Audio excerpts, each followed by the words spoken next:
બોલ પરસોત્તમ ભગવાન ને જય પરાંબા માત ને જે આજે આપણે પરાંબા માતની 10મી વાર્તા વાંચીશું. માએ નથની પહેરી. વાર્તાનું નામ છે માએ નથની પહેરી. ઉત્તમ નગરના શિવશર્મા નામે એક પવિત્ર બ્રાહ્મણ રહેતો હતો. તેની માતા આંધળી હતી. શિવશર્મા આંધળીમાની ખૂબ સેવા કરે. ગામ લોકો પણ શિવશર્માને સારું દાન આપે અને એના તરફ પૂજ્ય ભાવ રાખે.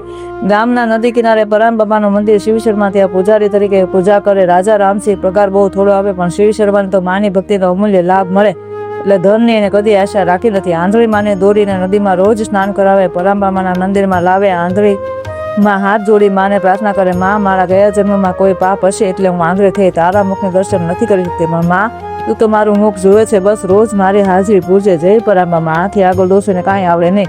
શિવશર્મા રોજ માતા પાસે બેસી રોજના માના શણગારનું વર્ણન કરે. ત્યારે ડોસીની આંખે પ્રેમાશ્રુ વહાવે. ક્યારેક શિવશર્માને મનમાં થાય માતા દર્શન કરી શકતી નથી, તેનું દુઃખ ઘણું હશે. જગતમાં પોતાની માતાના દુઃખ સમજી શકનારા દીકરા બહુ ઓછા હોય છે. આમાં દીકરાની જિંદગી વીતે છે. એવામાં અધિક માસ એવો ઉત્તમ નગરના નર નારી આનંદથી પરાંબાનું વ્રત કરે. શિવશર્મા પણ વ્રત કરે છે. પોતાના ઘરમાં માનો અખંડ દીવો રાખ્યો છે. રોજ વહેલી સવારે માતાને સ્નાન કરાવી આંધળી માને ઘરે મૂકી પોતે પરાંબાના મંદિરમાં પૂજા કરવા જાય. પછી બપોરે માના મંદિરમાં શિવશર્મા માતાને લઈ જાય. આમ વ્રતના દિવસો વીતે છે. આમ કરતા પૂર્ણિમાનો પવિત્ર દિવસ આવ્યો. આજે વહેલી સવારે નદી પર માતાને સ્નાન કરાવી શિવશર્મા માતાને ઘેર મૂકી મંદિરે આવી પૂજન કર્યું. આજ પરાંબાને દિવ્ય રત્ન અલંકારો સજાવવામાં આવ્યા. 1.25 લાખનો રત્ન મુંગુટ માને મસ્તકે ધરાવી શિવશર્મા માને અનિમેષ નજરે નિહાળી ગયો. મનોમન કહેવા લાગ્યો, માં આ તારા દિવ્ય દર્શન મારીમાં એકવાર કરે તો કેવું સારું. શું તું એટલી દયા નહીં કરે? માં જાણે મંદ મંદ હસી રહી છે. બેટા મારી લીલા તું શું જાણે. અચાનક મંદિરના દ્વાર બંધ થયા અને લૂંટારુઓ અંદર ઘૂસી ગયા. શિવશર્માના નાક પર કોઈ કેફી પદાર્થ સૂંઘાડી તેને બેહોશ બનાવીને લૂંટારુ માના સર્વે અલંકારો ઉતારીને ચાલ્યા ગયા. શિવશર્મા ભાનમાં આવતા આર્તનાદે માને પોકારી ઉઠ્યો, માં ના મારી માં તે શું કર્યું? પાપીઓને તે આંધળા કેમ ના કર્યા? અને શિવશર્મા દોડીને રાજ દરબારમાં પહોંચ્યો. રામસિંહનો માયાજાળ ગૂંથાયેલો કીડો હતો. સુરા અને સુંદરીમાં પાગલ રાજા પાસે પહોંચવું મુશ્કેલ હતું, છતાં શિવશર્મા દરબારોને કરગરીને અંદર પહોંચ્યો. મદિરાના નશામાં ચકચોર રાજા ફરિયાદ સાંભળવાને બદલે તાળી પાડી હુકમ કર્યો, કોણ છે હાજર? આ ભામટાને જેલ ભેગો કરી દો. મંદિરમાં લાખોની કિંમતના દાગીનાની એને જ ઉચાપત કરી છે. લૂંટની વાત ખોટી છે. શિવશર્મા કરગરીને કહેવા લાગ્યો, બાપુ બાપુ મારું ગરીબનું સાંભળો. બાપુ પણ કોણ સાંભળે? શિવશર્મા જેલમાં પુરાયો. ગામમાં વાત વહેતી થઈ. પૂજારી દાગીના લઈને ભાગી ગયો. સત્ય શું એ પ્રજા જાણે નહીં ત્યાં સુધી નગરજનો અનેક પ્રકારની શંકા કુશંકા વ્યક્ત કરવા લાગ્યા. બપોરથી દીકરો આવ્યો નહીં. આંગળીમાં પડોશીને સાથ દઈને પૂછે છે, ભાઈ આજ શિવો કેમ નથી આવ્યો? કોણ જવાબ આપે? શરીરના લોકો એકમત થયા. કોઈ બોલી ઉઠ્યું, માળી હવે શિવો તમારો દીકરો મતીને ડાકો થયો. પૂજા કરી તે જ મંદિરમાં લૂંટ કરીને ભાગી ગયો. માં આવે દીકરાને ભૂલી જાઓ. ના ના ના. આંગળીમાં રાડ પાડી ઉઠી, કદી ના બને. મારો શિવો એમ ના કરે. માં મારી આંગળીની લાકડી તે ઝૂંટવી લીધી. હૈયાફાટ રડતી માં અથડાતી કૂટાતી ઘરમાં આવી અનુજવનો ત્યાગ કરી માં પાસે રડતે એ પ્રાર્થના કરવા લાગે, જય પરાંબામાં, જય પરાંબામાં, દયા કરો માં, મારો શિવો તારો પણ દીકરો જ છે. માં તું નારી નાળિયાની વેદના નારાયણે થઈ નહીં જાણે તો તને માં કોણ કહેશે? આંસુડા પરથી માં ઢળી પડી. સંધ્યા આરતીનો સમય થતા તો સારા ગામમાં વાત ફેલાઈ ગઈ કે પૂજારી ચોર નીકળ્યા. રાજ્યના પહેરેગીરો મંદિર પર આવી ગયા. રાજા રામસિંહ પ્રજાને બતાવવા ભક્તિનો ઢોંગ કરીને મંદિરમાં આવ્યો. ખોટા આંસુડા પાડી રડતા રાજાને જોઈને પ્રજાજનો વિસ્મય પામ્યા. વાહરે જગતના જુદા લોકો આ તરફ માતા રડી રડીને બેભાન થઈ ગઈ છે. ત્યાં શિવનારાયણ આવ્યો. ના મારી આ શું કર્યું તમે? માજી બોલ્યા, કોણ શિવો? હા માં તારો શિવો. કેમ આજે આમ પૂછે છે?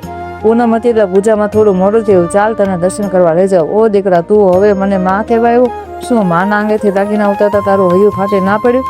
તારા હાથ જૂઠા ના પડ્યા? દીકરા તે તો મારું જીવતર બગાડ્યું. જા જા ચાલ્યો જા, મને અડકીશ નહીં. અરે મરી જાઉં તો મારી ચિતાને તું આગ ના મૂકીશ. બેટા જા. અને માતા રડી પડી. પલ બે પળમાં શિવો માના પગમાં પડી કહે, માં આ બધી જૂઠું છે. તું ચાલ માના દર્શન કર. જો બધા અલંકારો માં એ પહેરેલા જ છે.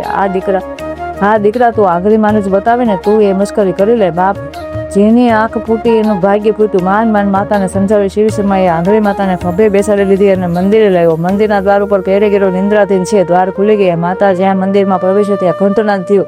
દિવ્ય વાતાવરણ સર્જાયું. આંખડી પલ માતે પણ જાણે ખુલ્લી. આંધળીમાં એક પલમાં રત્ન અલંકારો સાથે માના દર્શન કરતા પુકારી ઉઠી, શિવા તું ચોર નથી, તું ચોર નથી. બોલ બેટા. પણ ત્યાં કોઈ ન હતું. દ્વાર તો બંધ છે. માતાના પુકાર સાંભળી દ્વાર પરના પહેરેગીરે જાગી ગયા. કોણ છે? અરે ભાઈ હું શિવાની માં છું. આ મને અહીંયા મૂકીને મારો શિવો ક્યાં ગયો? મંદિરનું નગારું વાગ્યું. ચોકીદારો દોડ્યા. ગામમાંથી સૌ હથિયાર લઈને દોડ્યા. રાજા રામસિંહને ખબર દેવાય. ગ્રામજનો મંદિરે આવ્યા. લોકો વિચારવા લાગ્યા, બહાર તાળા મારેલા છે ને અંદર ડોશી કેવી રીતે?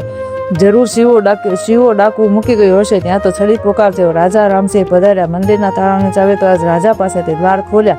માના અલંકારો એમ જ છે. રત્ન મુગટ પણ માને માથે છે. અજબ ચમત્કાર જોઈને સૌ બોલ્યા જય પરાંબામાં, જય પરાંબામાં. પણ રામસિંહ તો અવાચક બની ગયા. આંધળીમાં કહે ભાઈ મારા શિવાને બોલાવી, એ મને અહીં મૂકી ક્યાં ગયો? શિવા તારા પુણ્ય મને માના દર્શન થયા. માએ અલંકાર કહેલા છે પણ શિવા માને નથને કેમ નથી? અને માતા ઢળી પડે. રામસિંહે પ્રજાજનોને શાંત થવા હાથ જોડ્યા. પાસવાનને આજ્ઞા કરી રાજના કેદખાનામાં તપાસ કરો. શિવો તો કેદખાનામાં છે. હાથે બેડી પગે બેડી બાંધી છે. અપાર દુઃખ થઈ અંધારી કોટલીમાં શિવો માના ધ્યાનમાં ધ્યાનસ્થ છે. કોટલીના દ્વાર ખુલ્યા. શિવાને ધ્યાન ભંગ કરી પાસવાનો તેને લઈને મંદિરે આવ્યા. સૌ શિવાને ધિક્કારી રહ્યા. ચોર ચોર ચોર. રાજા બોલ્યો છે સબૂર કરો. શિવા તું ક્યાં હતો? શિવો કહે બાપુ હાથે પગે બેડી બાંધીને હું ક્યાં જાઉં? તો તું મંદિરમાં નથી આવ્યો? રાજા બોલે ના બાપુ દ્વાર બંધ હતા. પાસવાને ખુલાસો કરતો ડોસી કહે છે કે મને શિવો લઈ મંદિરમાં આવ્યો. આમાં સત્ય શું? માતા બોલે બેટા શિવા તને પરાંબાના સોગંદ છે. સત્ય બોલ. મને ઘરેથી ખભે બેસાડી તું લાવ્યો. મેં એમાંના દર્શન કર્યા. તું ક્યાંક જતો રહ્યો. બેટા આવો જાતિ તે શું કામ કર્યો? શિવો કહે માં હું નથી લાવ્યો, હું તો જેલમાં હતો. માં તો વિશ્વાસ કર તારો શિવો ચોર નથી. ઘડીમાં લોકો શિવ શર્મા સામે જુએ તો ઘડીમાં રાજા સામે.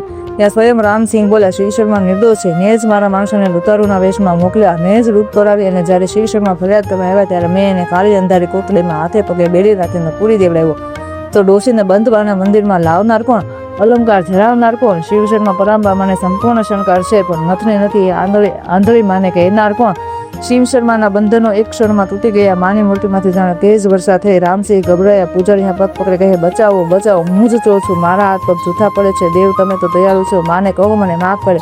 શિવ શર્માએ માને જારીમાંથી જળ લઈ રામસિંહને આપ્યું. રામસિંહ પ્રસ્તુત થયા અને બોલ્યા પ્રધાનજી લો આ ચાવી. રાણીવાસના સૂકો ખજાનો છે ત્યાં તપાસ કરો. મેં સગડા નહીં કરો ત્યાં જ છુપાવ્યા છે.